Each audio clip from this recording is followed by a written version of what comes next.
Hola, muy buenas tardes y bienvenidos a Silvia's Show. Yo sé, estamos en sábado, mañana tenemos otro show, pero tenemos una entrevista improvisada con una de las candidatas a la alcaldía de Denver, Colorado. Así que estén con nosotros, vamos a conocer un poquito acerca de su familia y de dónde viene ella, de sus raíces y un poquito también de las propuestas que tiene para nuestra gente aquí en Denver, Colorado.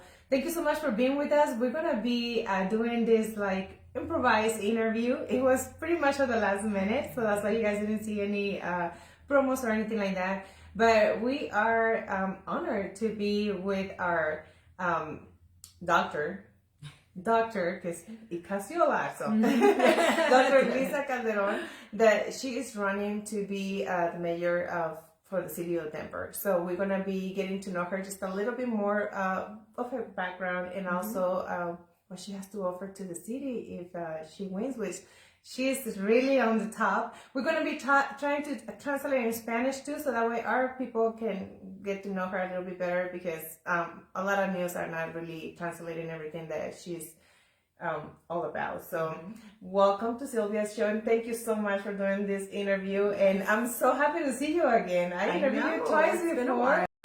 Yes. So how have you been?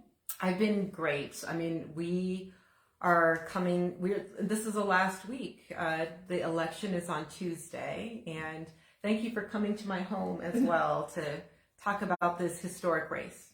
Yeah, no, thank you for having me, and I feel honored to be here too, and it's a beautiful house. It's amazing. So this people like, wow. So congratulations. Thank you. Yeah, my daughter would love to be here right now. But tell us a little bit about your background. I know we spoke before, and we talked about your background, a little bit, we have more time before. And so we talked about your background being Hispanic and also African American. Yes. So my grandparents, parents, so great grandparents, they would be my great grandparents, are from Mexico, Aguas Calientes. And so I am fourth generation Denverite, and I'm a mom with 2 adult kids, and we are in the Cole neighborhood. Yes, and so you said this is the 4th generation in Denver. I'm the 4th generation, in Denver. So they never went anywhere else?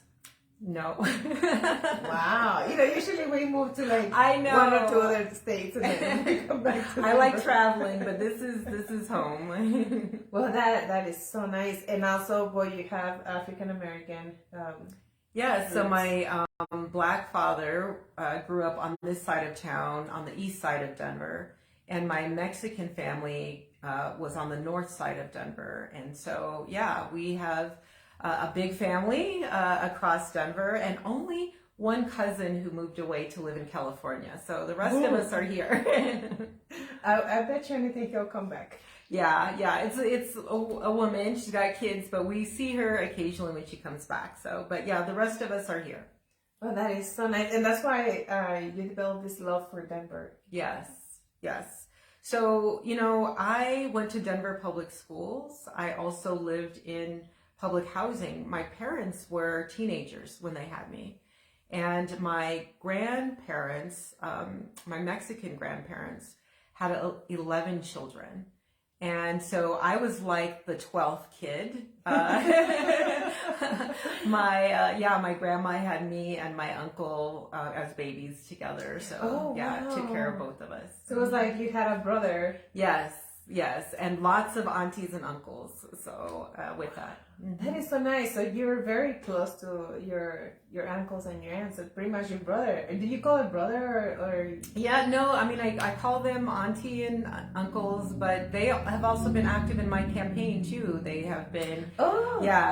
Making calls, doing text messages, being on the corner, waving signs. And it's our family. It's how we do it. So. Well, a lot of times, we don't get the support from the family, and that's what I always say, like, most of the interviews, it doesn't matter what you are, like, if you're a singer, if you're a wrestler, if you're, politician, sometimes it's harder to get the support from the family. So that's awesome that you have that, and it's good to see that you get it on both sides. So yes, that is pretty nice.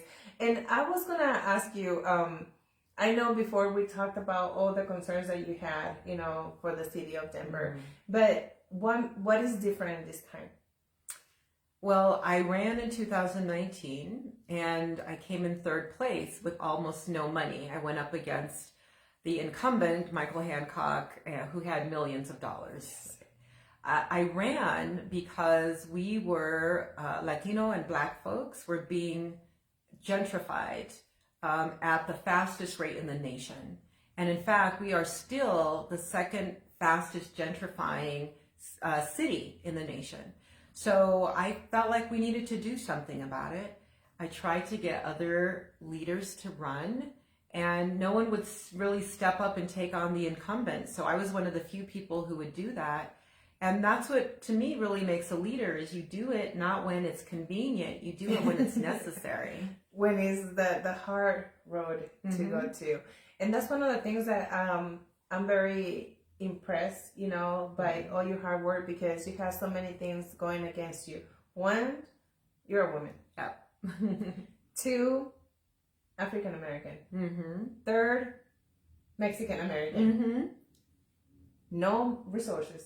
Right. No money. Single mother. And beautiful. Let's be honest. That is That'll a lot be of an times. asset. But depends. Sometimes, because you're beautiful, they don't take you serious. Yeah. So there's a lot in what you've said. Being a woman in politics is hard enough, but we've never had a woman mayor. So this is historic on that level. I was actually the first woman of color who made the ballot for mayor back in 2019.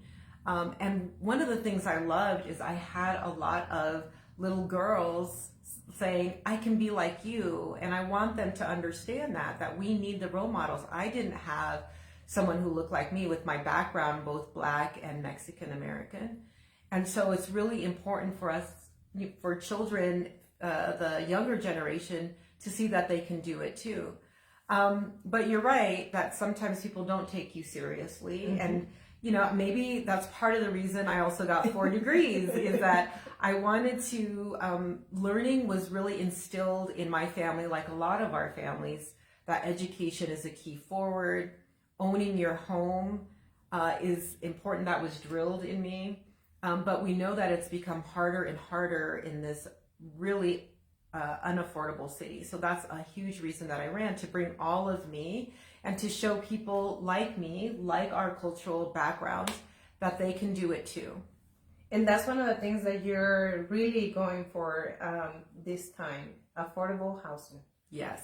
So how are you planning on doing this? Well, so you asked me what's different. I know what I'm doing this time. And so I have a phenomenal campaign team. They are awesome. So if you go to my Twitter or Facebook or Instagram, which my daughter goes to because she says Facebook is for older people, but we love Facebook still. Yeah, we love it. So we're across all of those platforms. I've got a wonderful communications team.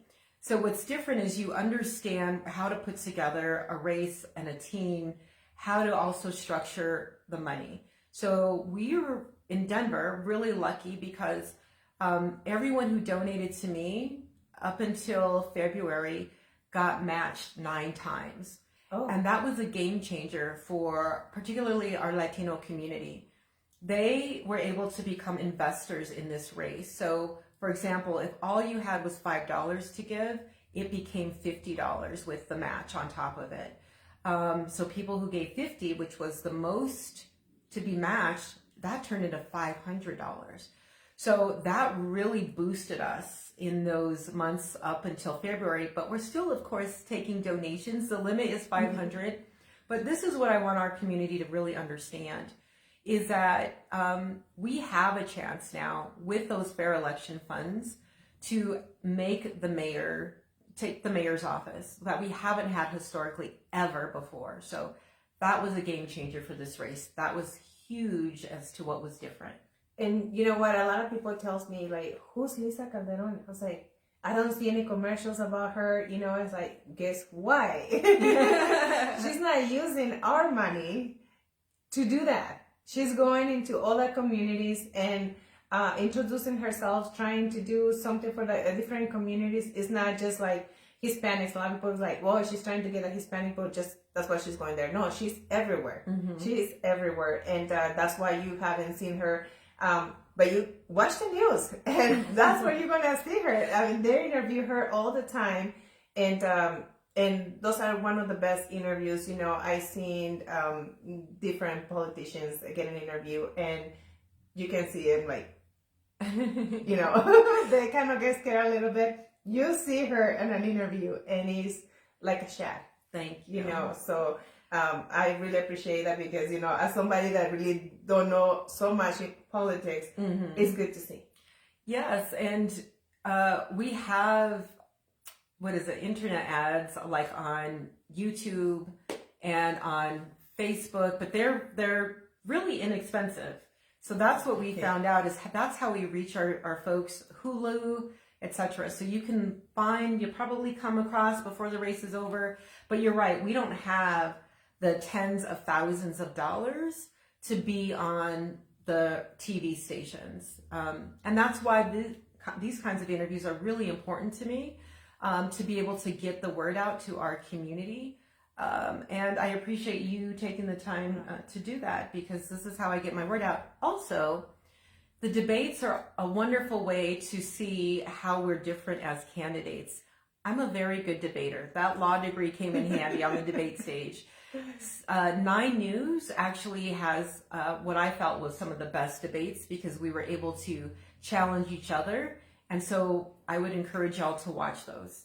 Yes, no, and it's my pleasure. And that's another thing that I was like, it has to get done before, you know, voting day, because I wanted you guys to get to know her a little bit. You know, the person that we see on the news, of course, she's not going to be coming and talking about, you know, a lot of personal stuff or things like that. You know, she has to say whatever she has to say right in front of the camera, and that's it. And a lot of times people don't get to see your personality, you know, and that is a wonderful thing that we were able to do this interview. So I appreciate it.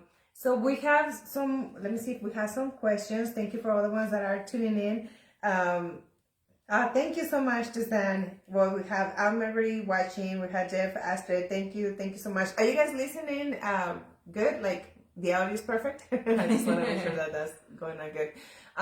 So there's another thing that people have questions, and one of them is the stuff that you want to do with the homeless, that you want to end pretty much that, having more opportunities for them. Will that raise the taxes? So great question. I know for Latinos, the cost of living is right at the top of priorities of concern.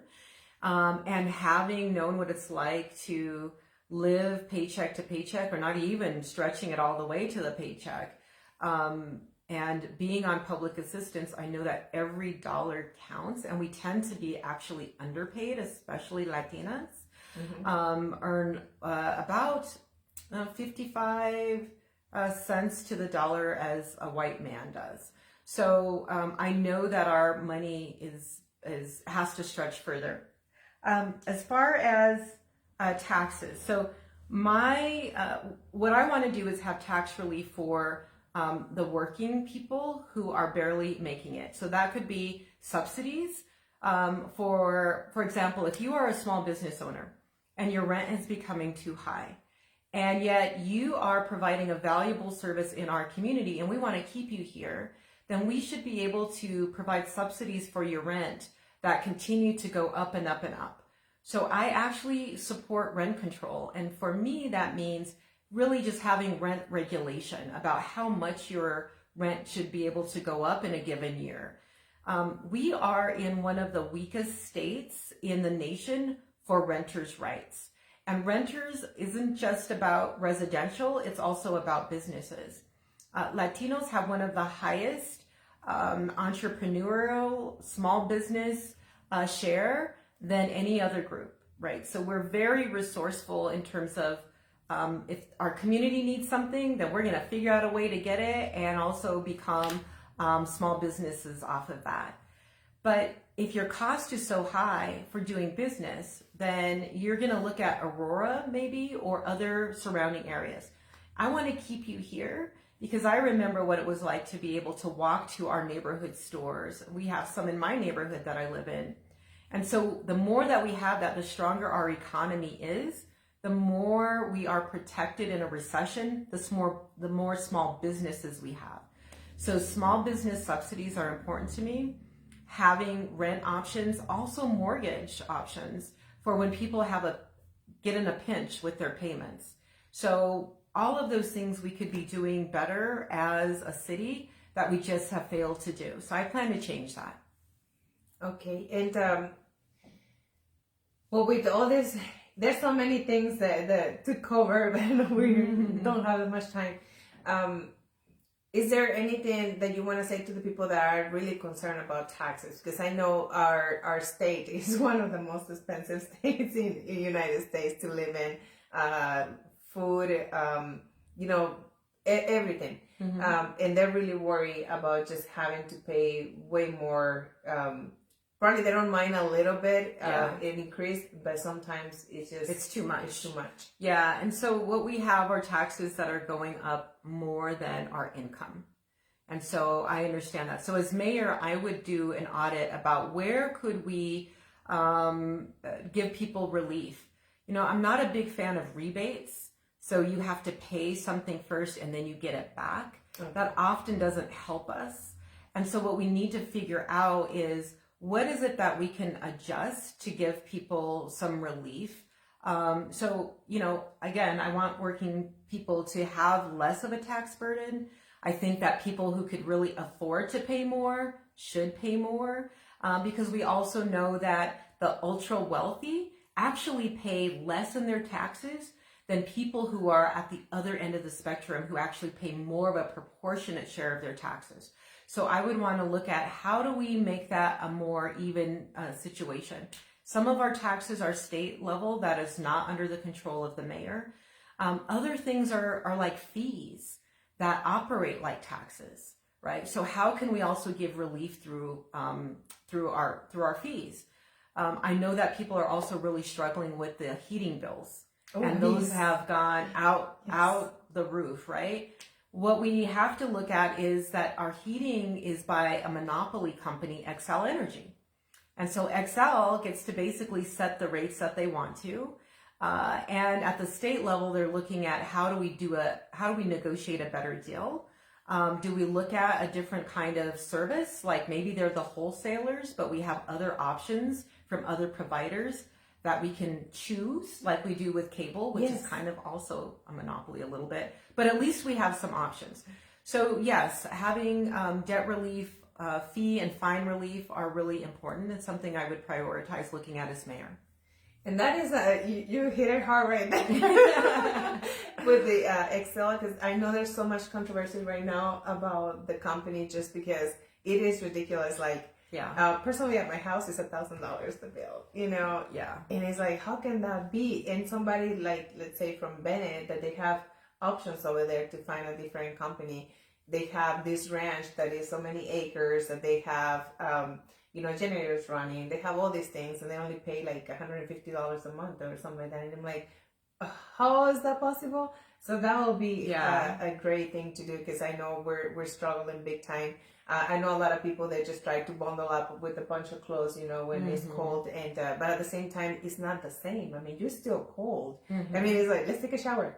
Let's think about it. And that also takes heating, a cost of heating the water, right? So exactly. Yeah, it really took a lot of people. I mean, even for me, I make a good salary, and when I open my bill, I'm like, this is crazy. And I'm on budget billing because I live in an old house and it's very expensive to heat. And so even when you're on a budget billing, which means it stretches it out across the 12 months. But even that I got a shock when I looked at my bill. So I know people are hurting, and every little thing where the cost goes up means that you probably can't pay something else or pay it fully. Exactly. And I know what that's like. Exactly. Let me just translate a little bit real quick some of the stuff that we talked about. Estamos hablando acerca de las propuestas que ella tiene cuando Bueno, ahorita está mero arriba de los votantes, así que si ella agarra la posición de alcaldesa de aquí de la ciudad de Denver, ella piensa también hacer como justicia con los cobros de la luz. Ahorita la luz aquí en Colorado, para los que no nos están viendo que no estén en Colorado, en Denver, en la ciudad de Denver solo hay una compañía de electricidad y ahorita están ellos cobrando lo que ellos quieren porque es como monopolio. Entonces ellos están agarrando todos los clientes, por decir todos los habitantes de la ciudad de Denver y están cobrando está carísimo. Y ella ahorita lo que dice es que ella ve en una casa que está ya viejita y tienen un programa donde pueden hacer que los pagos de la electricidad sean por los 2 meses, así como para que no sea un mes mucho, un mes menos y así. Entonces tienen un programa de pagar lo mismo cada mes, así no se les hace como mucho, pero dice ella que de todos modos ella abriendo el cobro es bastante lo que está pagando ella cada vez que le llega. Entonces no tenemos opciones de agarrar otra compañía porque solamente, como les digo, es una sola. Entonces ella piensa que cuando llegue a ser la alcaldesa de aquí de la ciudad de Denver, pues es una de las cosas que va a arreglar y pues va a tratar de arreglar, ¿verdad? Pues necesita toda la ayuda de todos nosotros también. Entonces es una de las cosas que por eso, ¿qué es lo que les puede a ustedes? ¿Qué es lo que ustedes quieren arreglar? Entonces vean los candidatos y vean por las cosas que ellos quieren luchar por nosotros. Otra de las cosas también son las casas, los que pagan renta, de que no les suban la renta así de inmediato o que les digan, ok, bueno, la renta acaba de subir $300. O sea, ella quiere tener unas reglas donde los renteros no puedan subir tanto o cierto por ciento de la renta, así para que no lleguen con un susto ustedes de que, ay, ahora ya nos subieron la renta $300 y el mes que entra a lo mejor no lo suben otra vez. Ella quiere poner reglas acerca de eso también. Entonces, pues seguimos con la doctora Lisa. What about schools? We have the school thing going on, like you said, you went to public schools. Right now we're going through a lot with our kids. And not just public school, I think just any school is in danger right now of it. They're like, those shootings are just crazy, and we don't want to send our kids to school. I mean, I think about it, to send my kids to school. It's like, what is going to happen today? Yeah. Well, so I went to both Catholic and public schools and graduated from North High School. Our public school system has always struggled, and it's struggled because often it has been with children of color that has not been funded like other richer school districts. So when we have school districts that are funded by the communities around them, and one district is richer and one district is poorer, you see problems there just in terms of the kind of resources we can put into schools. My family was part of a class action lawsuit called Lobato versus Colorado.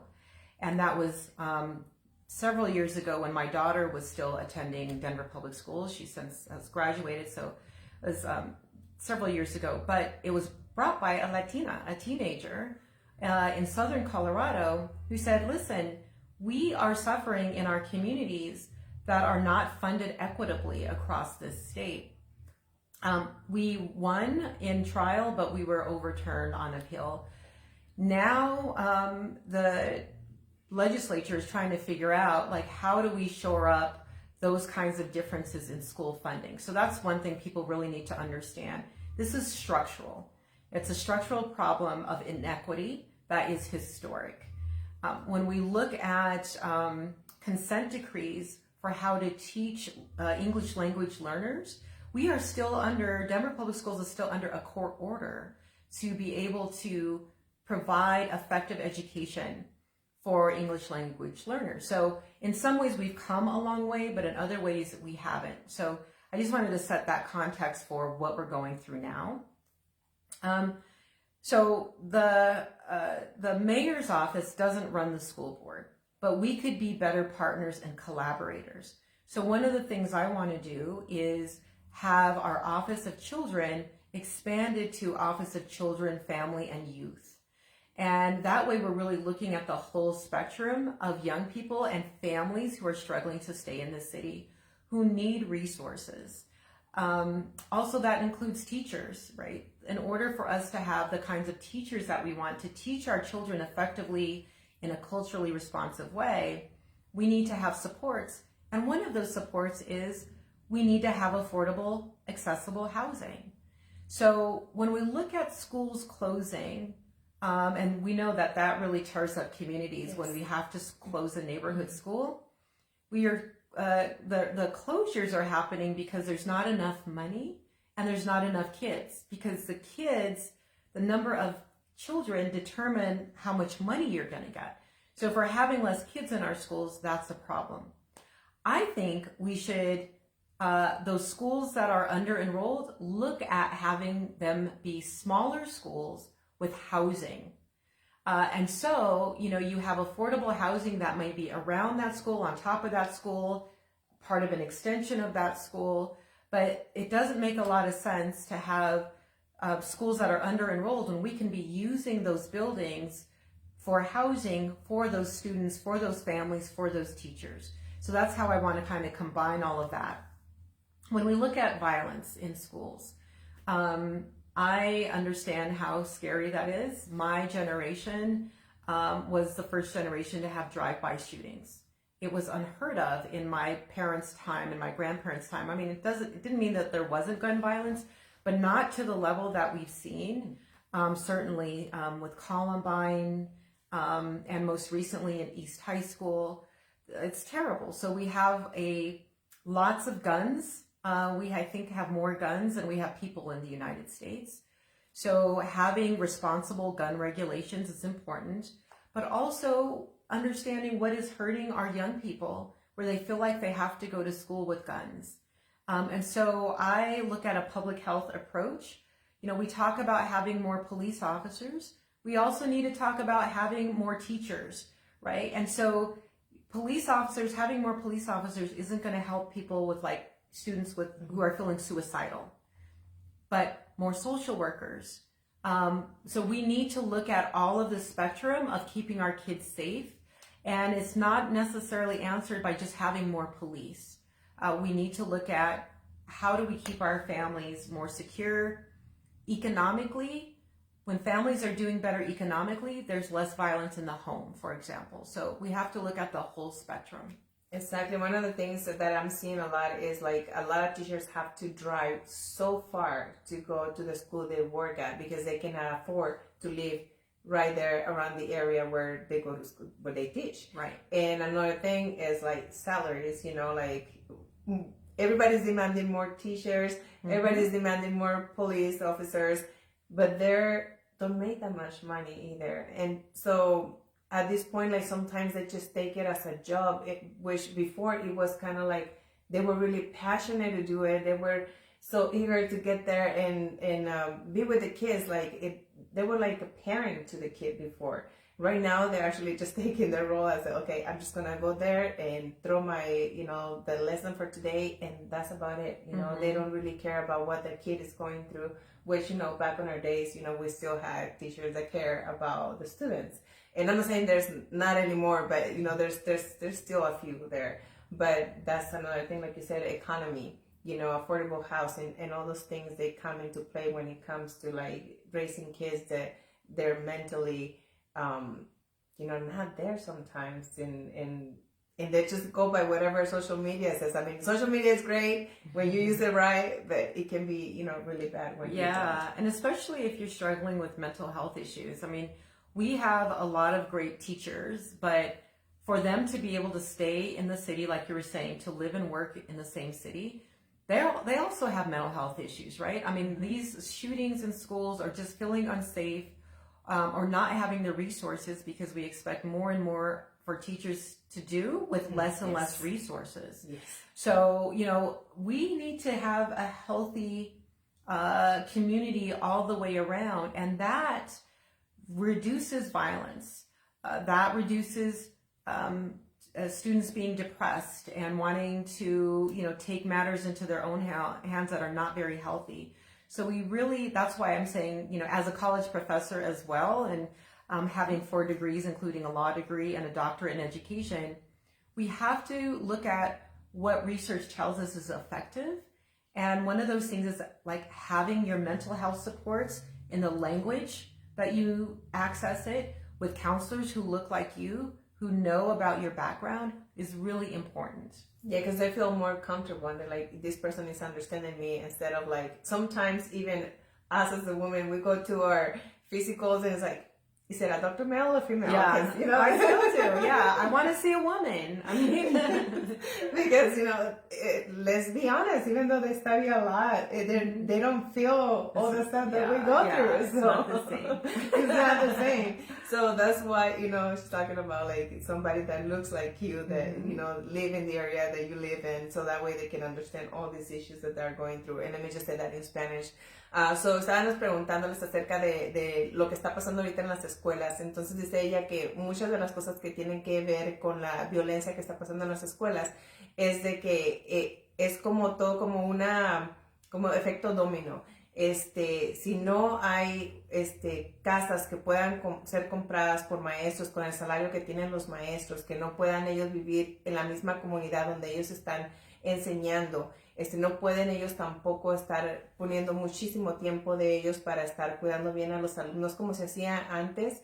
Entonces todo eso crea que el alumno, el niño, el joven empieza a tener problemas mentales también, porque no se sienten como que son entendidos por los maestros. No hay suficientes trabajadores sociales, suficientes policías para que cuiden la escuela, pero volvemos a lo mismo, que los policías y los maestros son una de las personas que una de las carreras menos pagadas aquí en Estados Unidos, casi no ganan nada. Entonces ahorita muchos de los maestros y policías están tomando el trabajo como trabajo, o sea, van ellos y hacen lo que tienen que hacer y se van. Casi no están ahí esperando o consternados a ver qué está pasando con el niño o con las escuelas y cosas así. Entonces es un trabajo ya nada más así, que van, hacen lo que tienen que hacer y se van y dejan así al niño, aunque esté el niño mal, aunque se vea mal, pues no pueden poner tanto tiempo en ellos. Entonces ella, que otra vez es todo otra vez al lado de la economía, y otra vez tratar de hacer que las casas sean pues no tan caras, para que pueda un maestro con el salario de ellos, un policía, comprar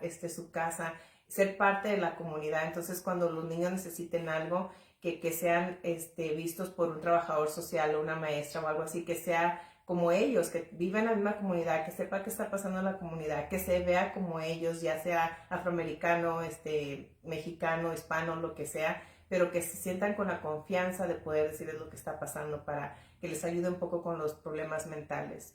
Okay, so go back to Dr. Lisa. So is there anything else? I know we're running out of time, right? Okay, we have 5 minutes.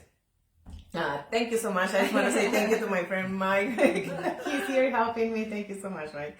So anything else that you would like to tell our community about, your dreams that you want to make him, to become true?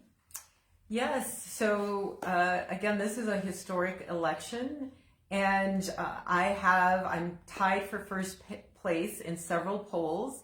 And part of it is because people really do want a change. We don't want to keep recycling the same old ideas that haven't worked. We need big, bold ideas. One of my ideas is around social housing, which is not public housing, which I grew up in. Social development housing is where you don't pay more than 30% of your rent, but it's mixed income.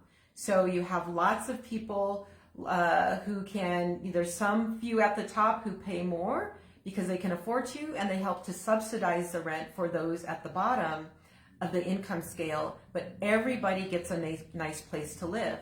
You can't tell who's rich or who's poor based upon the unit that they live in. So our city has really focused on luxury housing, and instead what we need is that housing that, that we all deserve. When we talked about that professional class of like teachers or small business owners, they need a place to live as well. When I graduated from college off of public assistance, I could pay a little bit more. So under social housing, I would pay a little bit more as I progressed throughout my career. But if I lost my job, I would then pay 30% of my unemployment income until I found another job. And that means I don't lose my housing just because I lost my job. Seattle just passed a social housing ordinance. So I would encourage people to look into that. What it really means is it puts us in the housing business as a city. And that idea I told you about building housing around underutilized schools, working with DPS, that under a social housing plan, we could do that.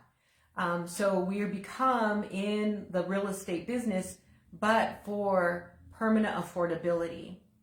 So that's one of the big things that I would change. Because I have been unhoused myself as a teenager, escaping domestic violence in my own home, I want to make sure that the people who are living on the street get into housing immediately. The solution for homelessness is housing. And Denver has had a shelter first model, which means we warehouse a lot of people, instead of a housing first model where we look at putting people into permanent housing. The tiny homes, the safe outdoor spaces, those are all good, but those are temporary, and we need to have permanent housing.